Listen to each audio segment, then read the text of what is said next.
Good morning dear student.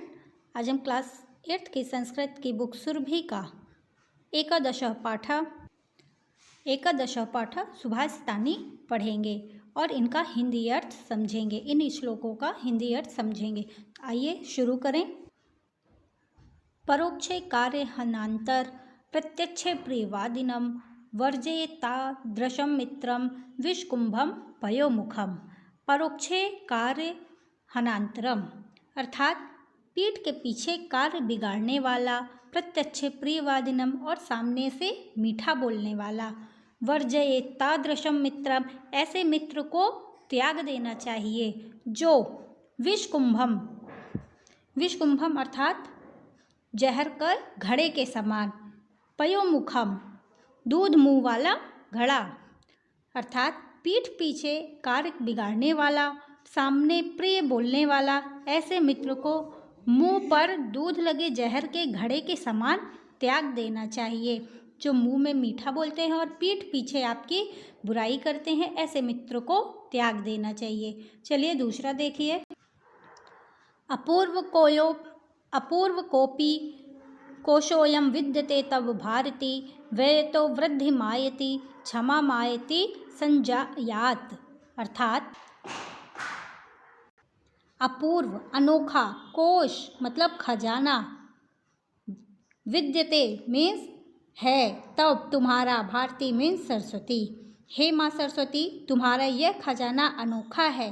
वह तो वृद्धि मायती व्यय करने से बढ़ता है अर्थात खर्च करने से बुद्धि प्राप्त होती है, बढ़ती है, और क्षमा आयति संजाता है इकट्ठा करने से नाश को प्राप्त होता है। फिर से एक बार समझिए। हे माँ सरस्वती तुम्हारा यह खजाना अनोखा है, खर्च करने से बुद्धि बढ़ती है और इकट्ठा करने से बुद्धि का नाश होता है। नेक्स्ट श्लोक देखिए।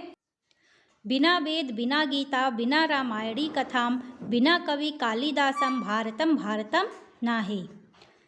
इसका अर्थ है बिना वेद के, बिना गीता के, बिना रामायण कथा के, बिना कवि कालिदास के भारत भारत नहीं है। ठीक। अगला श्लोक देखिए। उदये सविता ताम्रस्ताम एवास्तमेति च संपत्तौ च विपत्तौ च महतामेक रूपता। अर्थ उदय होते समय सूर्य और अस्त होते समय सूर्य लाल होता है अर्थात एक सा रहता है। इसी प्रकार संपत्ति और विपत्ति में जो महान व्यक्ति होते हैं एक समान रहते हैं, न अत्यधिक प्रसन्न होते हैं न अत्यधिक दुखी होते हैं। जिस प्रकार सूर्य उदय होने और अस्त होने में एक समान होता है, उसी प्रकार महान व्यक्ति भी संपत्ति और विपत्ति में एक समान होते हैं। अगला श्लोक देखिए। उद्यम साहस धैर्य बुद्धि शक्ति पराक्रम सीडते यत्र वर्तन्ते तत्र देवः सहायका। अर्थात उद्यम साहस धैर्य बुद्धि शक्ति और पराक्रम, जहाँ ये 6 चीज़ें होती हैं वहाँ देवता भी सहायता करते हैं। अर्थात जो उद्यम करते हैं, साहस करते हैं, धैर्य रखते हैं, अपनी बुद्धि का प्रयोग करते हैं, शक्ति का प्रयोग करते हैं और पराक्रम का भी प्रयोग करते हैं। जहाँ ये 6 चीज़ व्यक्ति प्रयोग करते हैं, जहाँ रहते हैं, वहीं पर देवता भी उनके कार्य को करने में सहायता प्रदान करते हैं। अगला श्लोक देखिए। नरत्वम दुर्लभम लोके विद्या तंत्र सुदुर्लभा कवित्वम दुर्लभम तत्र शक्तिस्त्र सुदुर्लभा। अर्थ देखिए।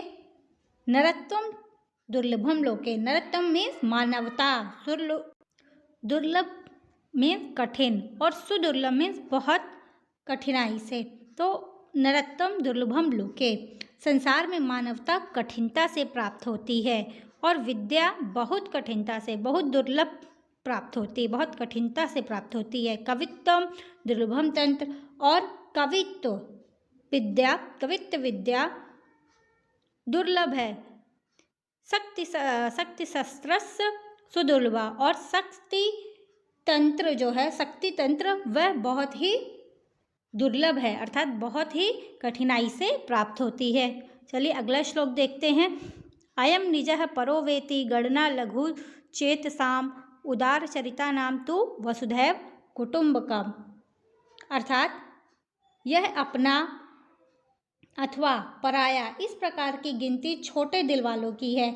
उदार चरित्र वालों की तो ये पृथ्वी, पूरा पृथ्वी ही परिवार है। अर्थात इस श्लोक में आपको कह रहा है कि जो उदार चरित्र वाले होते हैं वह पूरी पृथ्वी को ही अपना मानते हैं, ऐसा नहीं कि ये अपना है और ये पराया है। फिर से एक बार अर्थ, यह अपना और पराया, इस प्रकार की गिनती छोटे दिल वाले करते हैं। जो उदार चरित्र वाले होते हैं वे संपूर्ण पृथ्वी को ही अपना परिवार मानते हैं। अगला श्लोक देखिए। छाया मन्यस्य कुर्वन्ति तिष्ठन्ति स्वयमाप्तपे फलान्यपि परार्थ वृक्षः सत्पुरुषाय। अर्थात दूसरों को छाया देते हैं, छाया मन्यस्य अर्थात दूसरों को छाया देते हैं और स्वयं धूप में खड़े रहते हैं। फलान्यापि परार्थ, और जो फल होते हैं वो दूसरों के लिए होते हैं। तो वृक्ष जो हैं सत्पुरुष के समान होते हैं। वृक्ष अपने लिए कभी भी फल उगा के खुद ही नहीं खाते हैं। इस प्रकार वह जो उनके पेड़ जो फैला होता है वह अपने को छाया नहीं देते, बल्कि उसके नीचे दूसरे लोग छाया ग्रहण करते हैं। तो फिर से देखिए इसका एक बार अर्थ, दूसरों को छाया करते हैं, खुद धूप में खड़े रहते हैं, फल भी दूसरों के लिए होते हैं, वह वृक्ष सत्पुरुष के समान है। अगला श्लोक देखिए। निंदस्तु नीति निपुणा यदि वा स्तवन्तु लक्ष्मी समाविशतु गच्छन्तु वा यथेष्टम अद्यैव वा मरणमस्तु युगान्तरे वा न्यायपथ प्रविचलन्ति पदम न धीरा। अर्थात नीति में निपुण अगर निंदा करे या फिर प्रशंसा करे, स्तवन्तु में प्रशंसा करे, नीति में निपुण लोग निंदा करे अथवा प्रशंसा करे। लक्ष्मी अर्थात धन, समाविशतु आए अथवा गच्छतु चली जाए, मृत्यु आ जाए अथवा युगों के बाद, परंतु जो न्याय पथ पर चलने वाले व्यक्ति हैं वह अपने न्याय के पथ पर चलते हुए कभी भी विचलित नहीं होते हैं। ठीक, ये था इस सुभाषितानी का हिंदी अर्थ। तो आपको समझ में आ गया होगा। Thank you.